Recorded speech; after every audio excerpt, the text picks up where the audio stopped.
শুভ দুপুর বন্ধুরা, চলো তাহলে আজকে দুপুরের মেনু কি করেছি তোমাদেরকে দেখিয়ে দিই। এবার একটু জলের বোতল না বাতাস না, দুপুর বলবো না বিকেল বলবো বুঝতে পারছি না।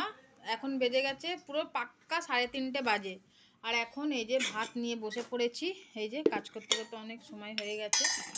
এই যে চলো সবার প্রথম তো ভাত করে নিয়েছি এখানে, আর তারপরে এখানে করে নেওয়া হয়েছে কাঁকরোল ভাজা। এই যে গোল গোল করে একটুখানি কাঁকরোল ভেজেছি।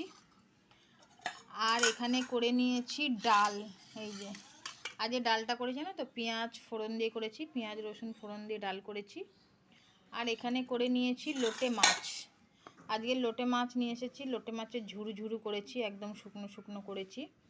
দেখো একদম শুকনো শুকনো করে করেছি, ঝুরু ঝুরু করেছি। এরকম ঝুরু ঝুরু লোটে মাছটা আমার খুব ভালো লাগে খেতে, করে নিয়েছি। আর এখানে একটুখানি করেছি আমের চাটনি। এই দেখো আম নিয়ে এসেছিলাম, একটুখানি আমের চাটনি করেছি আজকে, আমের চাটনি করেছি। আর এখানে কালকে মাছ করেছিলাম 2 পিস মাছ, এই যে ভাজা ভেজে নিয়েছি, রয়ে গেছিলো বলে 2 পিস মাছ ভাজা করে নিয়েছি এখানে। চলো আজকে এই মেনু করেছি বন্ধুরা। আজকের মেনুগুলোর মধ্যে তোমাদের কোন মেনুটা ভালো হয়েছে অবশ্যই কমেন্টে জানাবে। আর চলো সবার তো খাওয়া হয়েই গেছে, 3:30 বেজে গেছে, মানে অর্ধেক মানুষের খাওয়া হয়ে গেছে। চলো টাটা, আবার পরে দেখা হবে।